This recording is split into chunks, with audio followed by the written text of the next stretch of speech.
If you remember in my last video, I was explaining that I had bought one of these Walther's cornerstone kits to represent the colliery screens for the colliery that I'm going to incorporate onto my layout when I eventually get started with it, that is.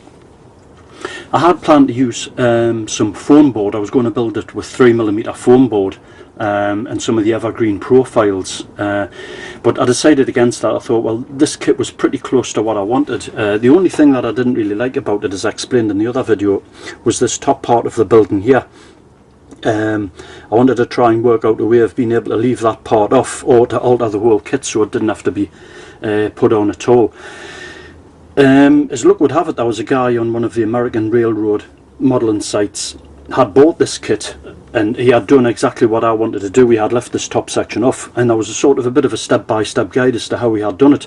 So I was able to you know, just follow what he had done and do that with mine as well, which I'll let you have a look at now. The progress has been quite slow with this. The problem was, shortly after I started building it, I had a problem with my pin flow glue applicator here that you can see. For some reason it just stopped working. I couldn't get any glue to come out the tip at all. I had been using it and I put it down to do something else, picked it up again a couple of seconds later and it just wouldn't. I couldn't get any glue out. I tried cleaning the tip and everything and it just wouldn't have it, so I had to send away for some replacement tips. Of course I had to wait for those to come, so I didn't get any work done on the screens building.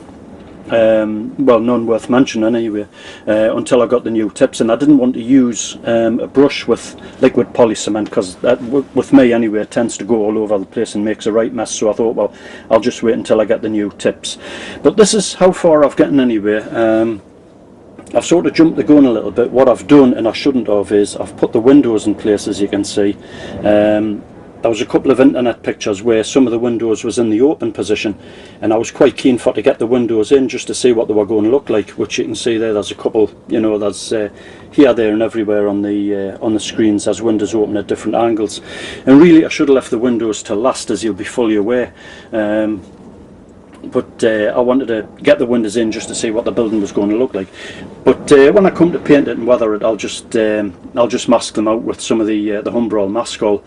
And if there's any sort of touch-up has to be done on the window frames, I'll just do that by hand afterwards. The slack bin as well, yeah, that was what I wanted to show you. On the Walther's kit, you'll have to excuse any glare off the lights. You can see on the Walther's kit it's like a 3-section type building, and I only wanted one section on mine. So I sort of had a look at it and, you know, compared it with the way it came, and I thought, well, it shouldn't be too bad to alter. Just a few cuts here and there and a few bits joined up as well, and I think it's come out okay. As I say, I was quite keen just to have a single one, because most of the collieries, I don't think I've seen a colliery with a one bigger than one, so I was quite pleased I was able to do that. The conveyor there that you can see between the slack bin and the main building, that's not fixed in place yet. I've still got a bit of work to do on this. It's just sort of lying there. It should actually go inside the other. It should go inside the slack bin there. That's about the angle that it'll be at. You can move that closer to the main building, or you can have it further away. It just depends, you know, what sort of space you've got on the layout. I was quite keen to have a look at what sort of clearance I was going to be inside the screens, and I don't know if you can quite make out just where my finger is there. There's one of the coal chutes. You might just be able to see that, and you can see compared to the height of the wagons, there's not going to be any problem with clearance. Another modification that it's possible to do with this, this is a three road setup, as you can see, and you can actually alter this kit to be just a 2-lane kit. I've seen some pictures on the internet again. I think it might have been from the same guy who had altered his just to be a 2-lane setup, and that looked quite good as well, but I've decided to leave mine at 3 anyway. Getting back to the picture of the kit as it comes, you can see there's very little detail on the front of the building. Apart from the windows, that's pretty much all you get. So I was quite keen to put some other bits and pieces on, and what I've done is I've just used some of the scrap sprues, what the bits and pieces was attached to, and I've put some pipe work on the front there. You can see there's a vertical one there and a horizontal one running along there. Now these aren't glued in place, they're just in there just to let you have a look at, and just for myself to see how it was going to look. They'll be removed prior to painting and weathering, and they'll get painted separately. The kit itself went together pretty well. There was a couple of places where I don't know if you can make out right in that corner there. You can see there's quite a big gap there.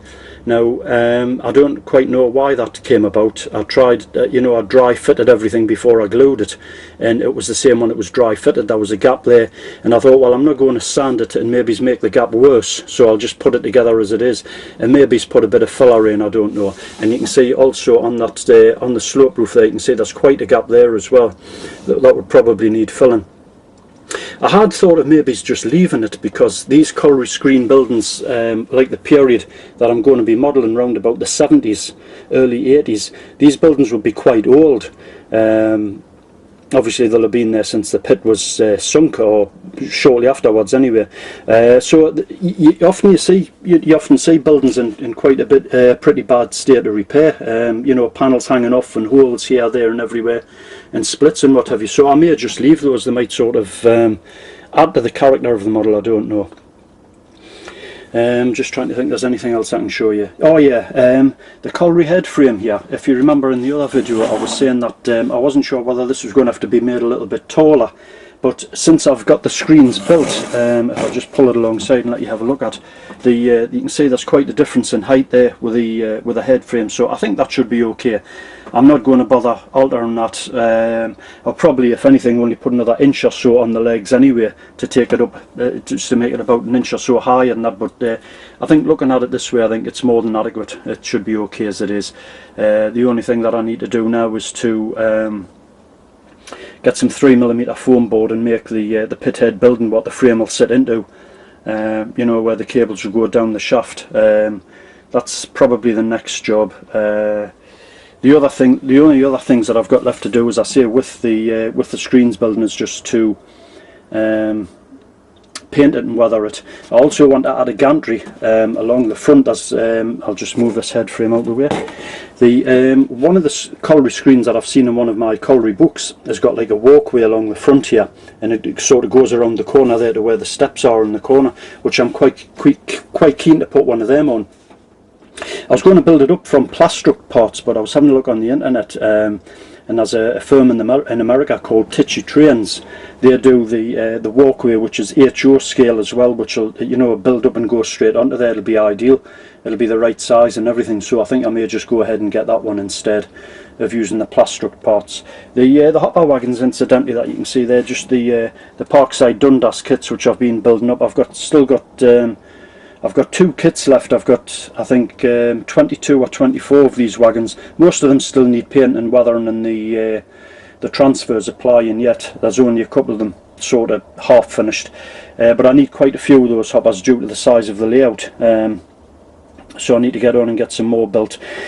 The only other thing really that I've got to assemble on this kit is the main conveyor tower, which is all the parts are still in there for it at the moment. You've got as various other bits and pieces that I just need to take off the sprues. But the main conveyor's still in there, so I need to get that built up and sorted out where it's going to go. So I think that's pretty much all I can show you for now. When I get some more work done, I'll come back and do another video and let you have a look at that and see what you think. So thanks for watching. Cheers. Bye.